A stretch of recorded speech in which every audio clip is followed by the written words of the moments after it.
Kalena dhammat sawanang etamang kalamutamang.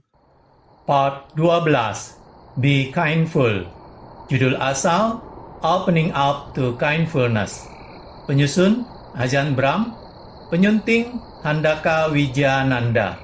Penerjemah Desi Wirajati. Penata Intan Dita Diwara. Penerbit Ehipasiko Foundation. Hak Cipta Copyright 2024 Ehipasiko Foundation. Cetakan pertama April 2024. Video part 12 ini merupakan video part terakhir dari pembacaan buku Be Kindful. Bab 12 adalah turunkan pengharapan Anda. Baiklah, kita mulai. Bertahun-tahun lalu, seorang pria mendatangi saya dan berkata, "Saya dengar Anda biku yang sangat bijaksana. Jadi, dapatkah Anda mengajari saya apa itu Buddhisme? Saya hanya punya sekitar 1 menit, karena saya harus pergi kerja." Alih-alih mengatakan bahwa itu tidak mungkin, saya suka menantang diri sendiri. Jawaban yang saya berikan adalah, quote, "Penderitaan adalah meminta dari kehidupan apa yang kehidupan tidak dapat berikan kepada Anda." Unquote. Anda harus mempelajari batasan-batasan yang kehidupan berikan kepada Anda dan membuat beberapa rencana. Tapi, jika itu tidak berjalan seperti yang Anda harapkan, Anda harus melepas, berdamai dengannya, dan menyesuaikan diri saja ketika hal-hal terjadi. Saya ingat anekdot kecil ini dari ketika saya akan pergi ke Indonesia untuk memberikan ceramah. Ketika saya tiba di bandara, ada pengumuman besar bertulis penerbangan dibatalkan. Bukan ditunda, tapi dibatalkan total. Ada banyak orang yang mengharapkan saya naik panggung dan memberikan ceramah. Saya tidak punya uang, ponsel, atau kartu kredit. Jadi, saya terjebak tanpa tujuan. Tidak bisa terbang kemana-mana. Tidak ada yang membawa saya kembali ke wihara. Saya melihat banyak orang sangat marah kepada petugas malang di konter informasi Garuda. Mereka memukul-mukul konter. "Kamu harus carikan penerbangan untuk saya. Kamu harus carikan penerbangan untuk saya." Yang mereka dapatkan cuma tangan yang pegal. Penerbangan itu tidak pernah jadi. Mereka hanya menyakiti diri lebih jauh dengan marah-marah. Dan sementara saya, dengan sangat tenang, saya minta bantuan. Dan seseorang meminjami saya telepon untuk menelepon seseorang untuk menjemput saya. Dan saya juga menelepon orang yang mengundang saya. Mereka berkata, "Orang-orang akan sangat kecewa Anda tidak bisa datang." Saya mohon mereka untuk tidak menyalahkan maskapai penerbangan. Itu bukan salah mereka. Itu Garuda, burung. Pada waktu itu sedang ada flu burung di Indonesia. Jadi saya bilang penerbangan harus dibatalkan karena pesawatnya kena flu burung. Anekdot ini mengatakan kepada kita bahwa ada hal yang disebut ketidakpastian. Kita harus hidup dalam batasan, kekangan, kenyataan dari apa yang kehidupan bisa berikan kepada kita dan apa yang tidak. Kadang orang tidak datang, kadang sesuatu terjadi, tapi kita tidak marah terhadap hal-hal semacam itu. Mengapa marah terhadap hal-hal yang tidak dapat Anda lakukan? Yang Anda dapatkan hanya tangan pegal karena menggebrak konter. Itu tidak membuat penerbangan datang lebih cepat.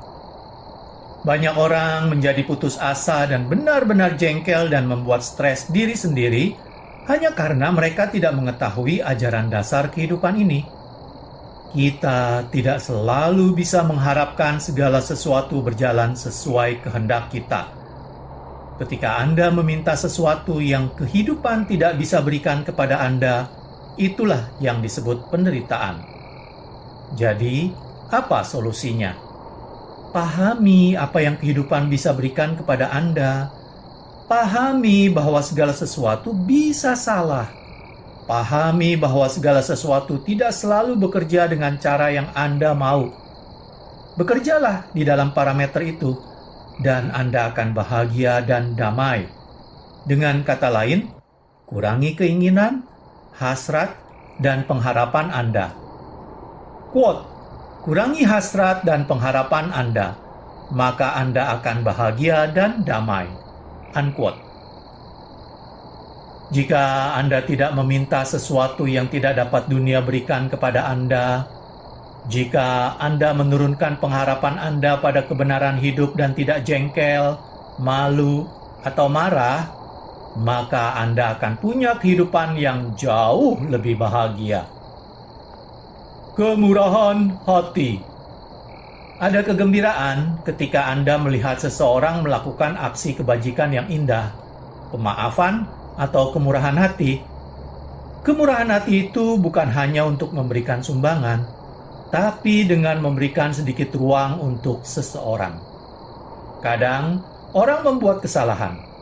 Kadang mereka mendengkur selama meditasi. Ketika mereka melakukan itu, tolong buka pintu hati Anda untuk mereka. Saya masih ingat, bertahun-tahun lalu, ada seorang perempuan yang datang ke sini dan berbaring dan tertidur selama meditasi, mengarahkan kakinya ke arah Buddha. Menurut tradisi, kita tidak boleh mengarahkan kaki kita ke arah patung Buddha. Itu tidak hormat. 2, Anda tidak seharusnya berbaring sementara orang lain duduk. Dan juga, Anda tidak seharusnya tertidur dan mulai mendengkur ketika orang lain sedang berusaha bermeditasi. Jadi ada 2 orang yang membangunkannya dan menegurnya. Saya harus memanggil kedua orang ini setelahnya dan meminta mereka untuk tidak melakukan itu lagi. Karena sebenarnya perempuan malang itu sudah bicara kepada saya sebelumnya, dan dia mengalami kekerasan dalam rumah tangga yang cukup berat. Dia ketakutan sepanjang waktu, dan dia belum tidur selama berhari-hari. Dia datang ke sini karena ini tempat yang damai, dan ini tempat pertama yang membuatnya merasa aman berhari-hari. Bahkan suasananya menenteramkan, ramah, dan lembut. Merasa aman, dia berbaring dan dengan cepat tertidur. Sungguh hadiah yang menakjubkan bahwa kami bisa memberinya setengah jam untuk tidur di sini. Lupakan dengkurannya, lupakan kakinya yang mengarah ke Buddha. Dia bukan melakukannya karena tidak hormat. Dia hanya butuh tempat aman di mana dia bisa tidur. Dan kami bisa menawarkan itu untuknya. Gagasan seperti itu menunjukkan keseluruhan makna di balik apa yang kita sebut spiritualitas, yaitu kebajikan. Kemampuan untuk membuka diri dan membiarkan sesuatu, walaupun itu mungkin sedikit melanggar aturan. Tapi, buat apa sih peraturan itu? Apa tujuan peraturan? Apa makna arca Buddha di belakang saya ini? Quote, kemurahan hati bukan hanya sumbangan, namun juga memberi kebajikan dan pemaafan. Unquote. Kebajikan.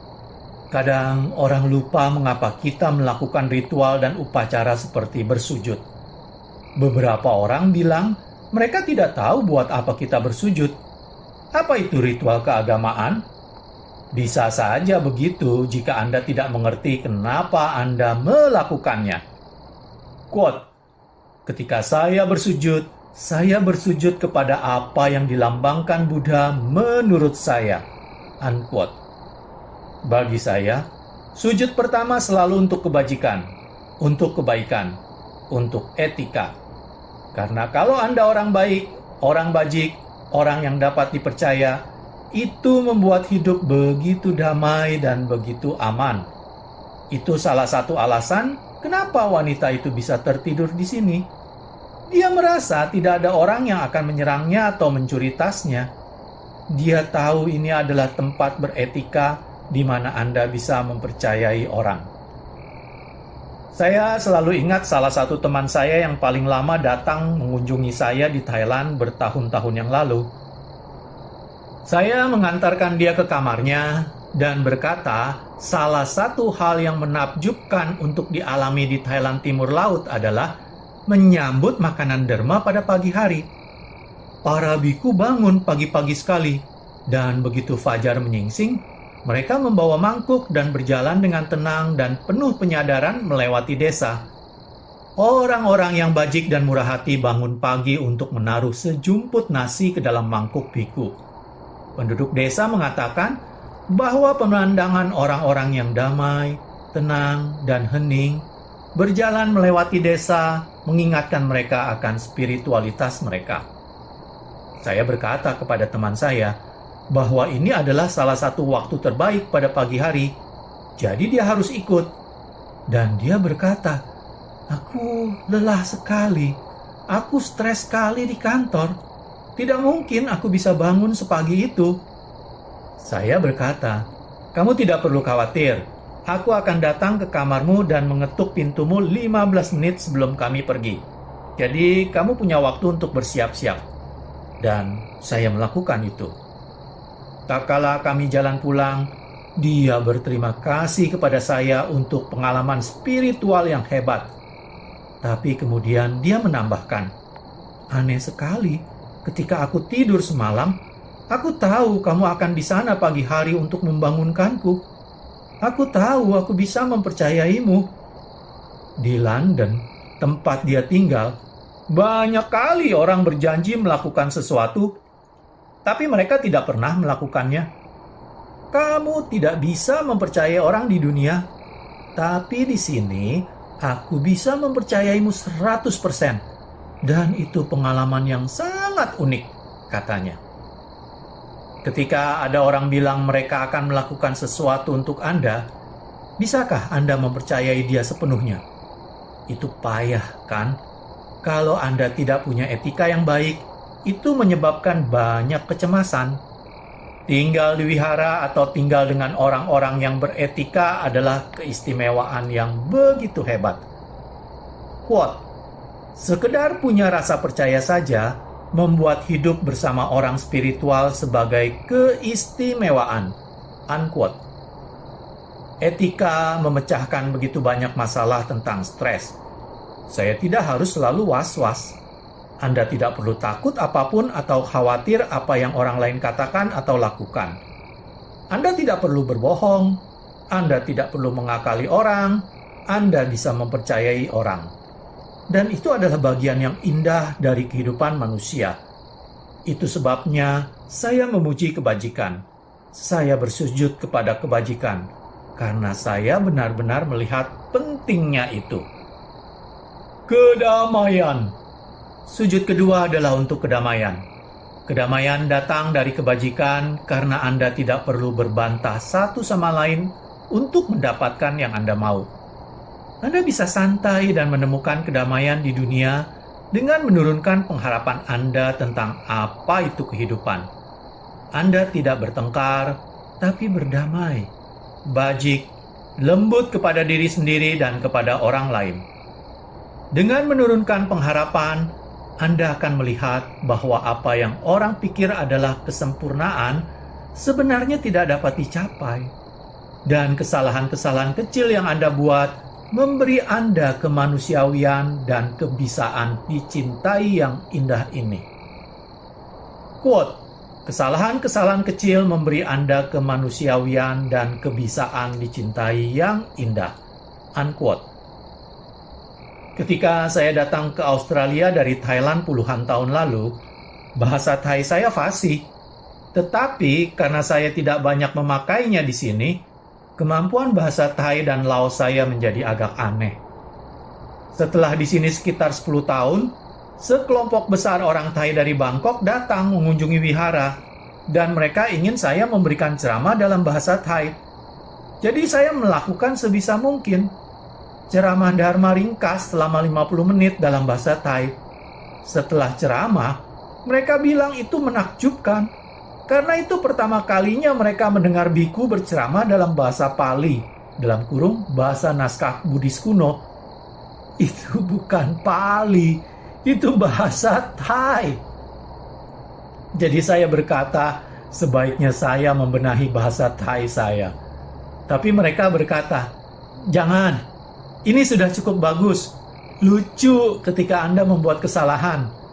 Menyenangkan ketika Anda salah ucap kata." Dan mereka menambahkan, "Jangan menjadi sempurna. Turunkan pengharapan Anda. Kami menyayangi Anda apa adanya." Dan saya benar-benar menerima hal itu. Quote, "Kesempurnaan itu tidak dapat dicapai." Unquote. Keindahan. Anda tidak harus menjadi sempurna. Anda tidak harus mengatakan hal yang benar dengan cara yang benar. Karena bukan seperti itu kodratnya. Anda melihat gulma tumbuh di rumput. Anda melihat pohon-pohon bengkok. Dan mengherankannya, mereka membuat segalanya menjadi indah. Anda melihat awan dan debu di cakrawala pada senja hari. Dan ketidaksempurnaan kecil itulah yang menyebabkan warna emas, merah, dan marun indah yang kita lihat di langit. Quote, "Tanpa sedikit debu atau sedikit awan, tidak akan ada matahari terbenam yang indah." Unquote. Jadi tolong rayakan dan hormati ketidaksempurnaan. Saya tidak melihatnya sebagai ketidaksempurnaan lagi. Itu keindahan. Itu karakter. Anda berdamai dengannya alih-alih berusaha memperbaikinya. Ketika kita berusaha memperbaiki semua masalah ini, kita malah stres. Dan masalahnya tetap di sana hari berikutnya. Kita berusaha membuatnya sedikit lebih baik. Tapi kadang saya bertanya-tanya, apakah semua usaha untuk memperbaiki masalah kehidupan malah membuat lebih banyak masalah? Jadi saya berdamai dengan segala sesuatu, dan saya senang ketika kita menghargai orang apa adanya dan tidak berusaha mengubah mereka. Kita belajar bagaimana merangkul mereka alih-alih menantang mereka, bertengkar dengan mereka, dan menyingkirkan mereka. Kecerdasan emosional. Ketika saya di Cambridge, sahabat saya mengatakan bahwa dia baru saja mendaftar sebagai relawan untuk melakukan kerja sosial di rumah sakit tempat orang-orang dengan Down syndrome dirawat. Saya sibuk, tapi jika teman saya pergi, saya juga harus. Ini harga diri. Hanya itu saja. Tapi akhirnya, saya merasa berterima kasih kepadanya karena membuat saya pergi ke sana, karena saya membantu di sana selama 2 tahun. Dan itu sama sekali bukan pelayanan. Saya ke sana karena saya menikmatinya.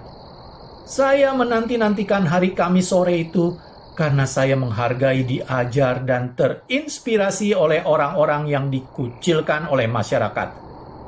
Dalam kurung, ini pada tahun 1960-an, 1970-an. Satu cerita yang sangat berkesan bagi saya adalah hari setelah saya putus dengan pacar saya. Ketika saya berjalan menuju bangsal ini, salah satu laki-laki lari ke arah saya dan mengalungkan lengannya ke saya dan memeluk saya erat-erat. Saya bertanya, "Untuk apa kamu melakukan ini?" Dia berkata, "Kamu sedang kesal kan?" Dia langsung melihat luka hati saya. Bagaimana dia bisa tahu itu? Tapi orang-orang ini sangat peka secara emosional, sehingga mereka bisa melihat kita dan tahu bahwa kita sedang sedih, kesal, atau marah. Saya begitu kagum bahwa meskipun secara intelektual mereka tidak mampu masuk ke universitas, mereka punya kecerdasan emosional yang sangat tinggi. Mereka begitu hangat, begitu peka, dan begitu menyenangkan di sekitar mereka. Mereka lebih bijak daripada saya dalam banyak hal. Dengan pengalaman menakjubkan ini, saya menyadari ada lebih banyak hal dalam hidup dari sekedar belajar. Kedamaian adalah suatu emosi. Itu perasaan yang tidak dapat Anda tulis di buku atau dianalisis, tapi Anda bisa mengetahuinya dalam hati Anda. Quote, "Ketika Anda merasa damai di dalam, itu mengagumkan dan menakjubkan." Unquote. Parkiran mobil. Cerita lain adalah tentang pengawas bangunan di Serpentine bertahun-tahun lalu. Suatu hari, dia datang menemui saya di Wihara Bodhinyana setelah makan siang. Dia mengenalkan diri kepada saya karena saya tidak tahu siapa dia. Saya pengawas bangunan setempat. Saya sudah mengerjakan banyak perencanaan Anda.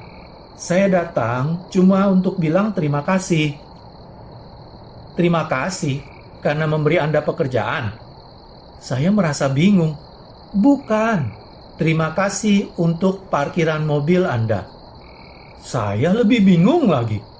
Dia lalu tersenyum dan bercerita bahwa pekerjaannya kadang begitu bikin stres, sehingga dia akan masuk ke mobilnya dan pergi ke Wihara Bodhinyana, memarkir mobilnya di parkiran, dan cuma duduk di sana.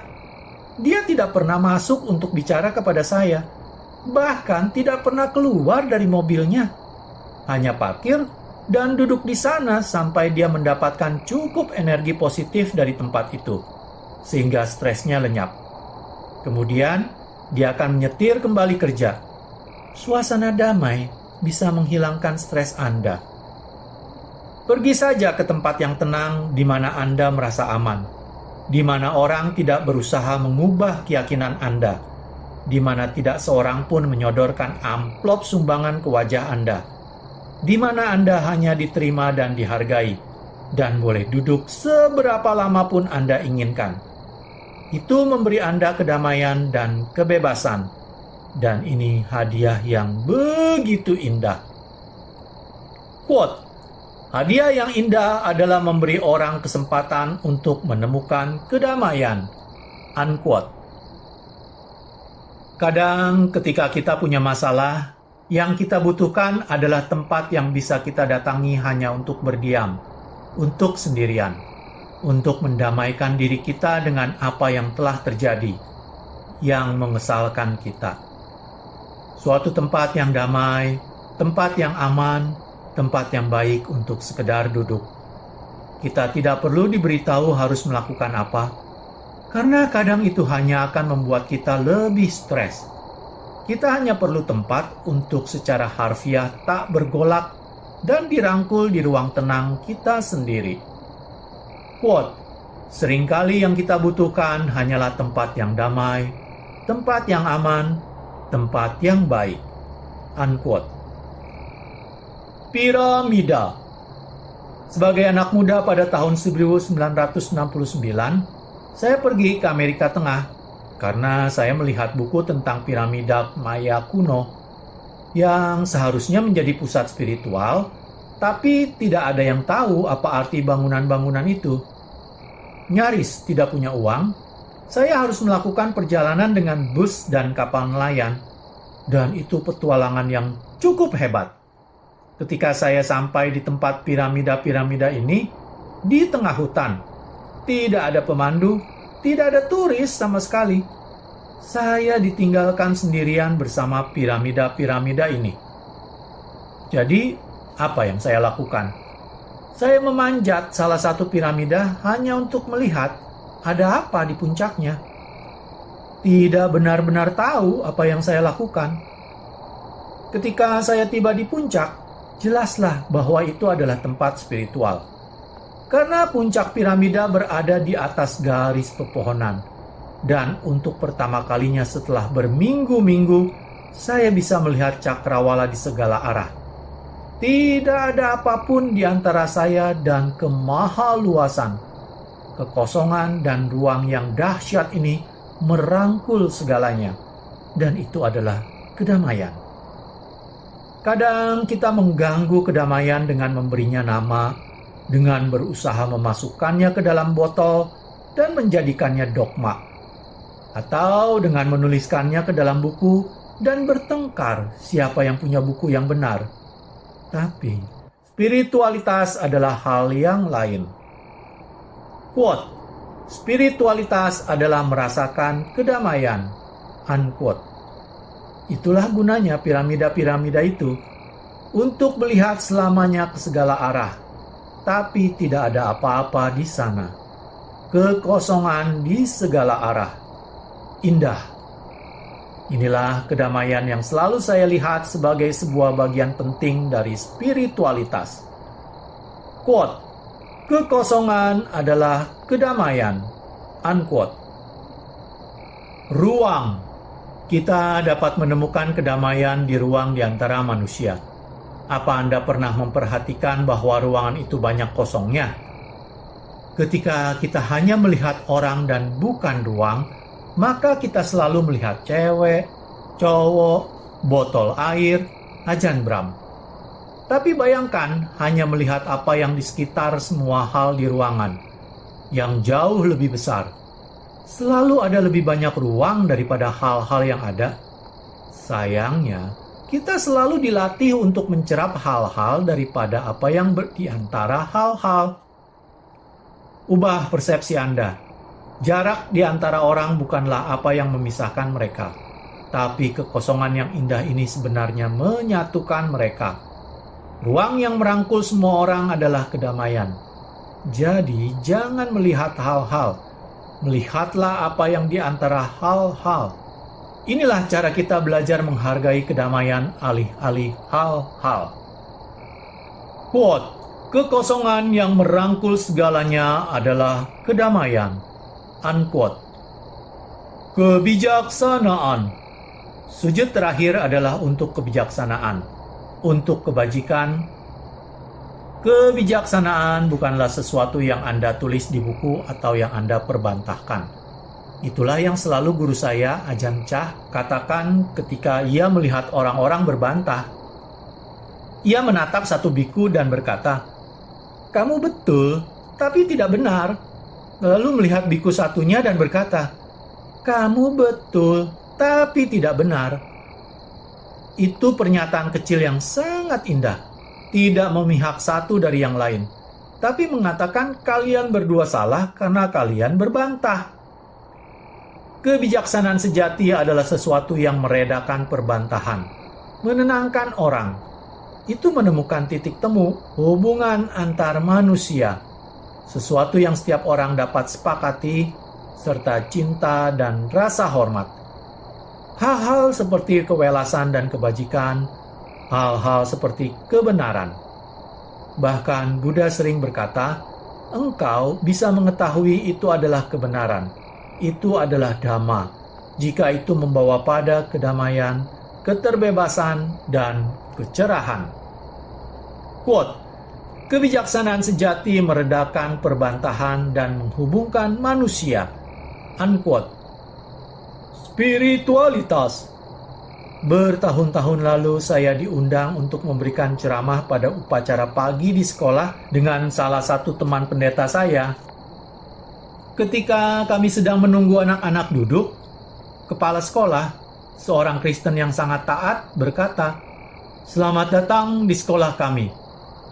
Ketika kita masuk ke dalam, pendeta dan saya akan membungkuk kepada patung Yesus Kristus. Tapi karena Anda Buddhis, Anda tidak usah. Saya kadang biku yang bandel, jadi saya berkata kepada kepala sekolah, "Tidak, saya menuntut hak saya untuk membungkuk kepada patung Yesus Anda." Saya ingat wajahnya. Dia pasti berpikir, biku sinting apa yang saya masukkan ke sekolah saya? Jadi saya menjelaskan kepadanya, "Ya, saya Buddhis, tapi saya masih bisa melihat sesuatu yang berharga dan mengagumkan di citra Yesus Kristus yang akan saya bungkuk hormati." Ia langsung mengerti. Dengan membungkuk, saya tidak mengatakan saya Kristen. Saya mengatakan ada sesuatu di sana yang saya hormati, dan saya temukan nilainya. Alhasil, 2 minggu kemudian, anak-anak dari sekolah itu datang ke Wihara Bodhinyana. Ketika kami masuk ke aula utama, saya maupun kepala sekolah membungkuk di depan patung Buddha. Kepala sekolah melihat sesuatu yang bernilai di sana. Nah, itulah spiritualitas sejati. Quote, "Spiritualitas sejati adalah tempat kita bisa menemukan titik temu, rasa hormat, dan kedamaian." Unquote. Jadi, kami membawa spiritualitas ke tingkat yang lebih dalam. Spiritualitas sejati tidak menciptakan masalah di dunia kita, tapi menyelesaikannya. Spiritualitas menguatkan apa yang Anda rasakan di hati Anda. Etika, kepercayaan, kebaikan, pemaafan, penyertaan, dan kasih. Itu menakjubkan. Itu salah satu alasan mengapa ketika seseorang berkata, "Aku lebih baik dari kamu," itu berarti orang itu terlalu mandek di jalan spiritual. Alih-alih mengikuti jalannya untuk menemukan kebenaran dan merasakan apa makna sebenarnya jalan itu, dan kemudian memiliki kepercayaan dan keberanian untuk mengikuti hati, alih-alih dogma. Quote, "Jangan pernah biarkan dogma berdiri di jalan kebenaran." Unquote. Jika spiritualitas ingin bertahan, spiritualitas harus punya makna bagi orang-orang, sehingga mereka mengenal kedamaian, kasih, kebajikan, keterbebasan, dan keheningan mendalam. Ketika mereka bisa merasakan itu menjadi masuk akal bagi mereka, dan itu memenuhi harapan mereka akan dunia yang damai, di mana terdapat kerukunan di sana. Dunia di mana tidak banyak stres dan takut. Dunia di mana seseorang bisa menemukan jalan ke depan. Itulah arti dari 3 sujud saya kepada Buddha. Saya bersujud kepada kebajikan, kedamaian, dan kewelasan. Inilah yang menginspirasi saya. Inilah tempat kita menemukan makna kehidupan. Quote, "Kebajikan, kedamaian, dan kewelasan, inilah tempat kita menemukan makna kehidupan." Unquote. Pertanyaan, bagaimana menurunkan pengharapan Anda ketika seluruh dunia menyuruh Anda untuk melakukan kebalikannya, seperti mengejar tujuan? Ajahn Brahm, seluruh dunia menyuruh Anda melakukan segala macam hal bodoh. Tapi bagaimana dengan mengikuti hati Anda dan bergaul dengan orang-orang yang bajik dan bijak? Kalau Anda bergaul dengan orang bajik dan bijak, Anda tidak mendapat begitu banyak masalah. Pertanyaan, jika saya menurunkan pengharapan saya, bagaimana saya bisa mencapai tujuan saya? Ajahn Brahm, ada seorang perempuan di sini yang mengatakan kepada saya benar-benar menderita. Seharusnya saya berada di titik ini dalam hidup, dalam potensi pendapatan saya, aset saya, dan semua pencapaian saya. Tapi, saya ada di suatu tempat di bawah sini. Ini berat sekali. Begitu banyak stres dan derita. Berusaha kerja keras untuk sampai ke tempat yang saya tahu seharusnya saya ada di situ. Saya berkata kepadanya, "Bukan seperti itu cara mendapatkan kedamaian dalam hidup. Jika Anda berpikir Anda tidak berada di tempat Anda seharusnya berada, bagaimana jika Anda menurunkan di mana Anda seharusnya berada menjadi di mana Anda sekarang berada? Maka Anda damai." Dia mengerti. Quote, "Masalahnya adalah kita punya pengharapan yang tidak realistis terhadap diri sendiri." Unquote. Pertanyaan, bagaimana saya bisa menjadi bajik ketika saya depresi dan gundah? Ajahn Brahm, salah satu alasan Anda depresi dan gundah adalah karena Anda berusaha mencapai terlalu banyak tujuan dalam hidup Anda. Ketika Anda belum mencapainya, Anda berpikir, "Oh, ya ampun, aku ini kegagalan. Semua orang lain bahagia kecuali aku." Jadi, pertama-tama, tolong ketahui bahwa depresi akan berlalu setelah beberapa saat. Dalam kurung, di sini saya tidak bicara tentang depresi klinis. Depresi tidak bertahan lama. Ada cahaya di ujung terowongan. Juga, kadang Anda depresi, sedih, dan gundah karena Anda kelelahan mental. Jadi tolong istirahatlah dan jangan melawan depresi itu. Berbaik hatilah terhadap diri sendiri. Anda bisa mencoba bahagia dengan semua suasana hati Anda. apakah itu kelelahan atau penyakit. Anda harus menerima dan merangkul mereka. Itu bagian dari hidup. Begitulah Anda menjadi bajik. Anda membuka pintu hati Anda untuk kehidupan, untuk kekecewaan, untuk tidak mendapatkan apa yang Anda inginkan. Inilah cara bersikap bajik.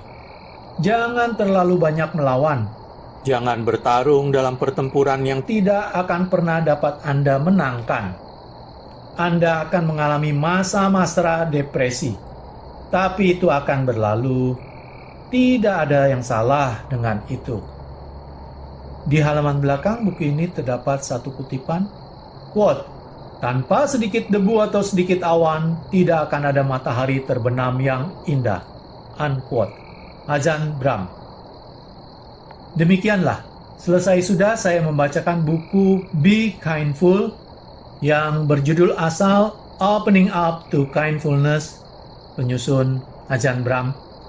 Semoga dengan mendengarkan audiobook dari pembacaan buku ini dapat menambah kebijaksanaan Anda dan mendapatkan kekuatan untuk menghadapi semua perubahan, semua ketidakpuasan dalam kehidupan ini. Terima kasih. Kalena dhamma savanang etammang kalamuttamaং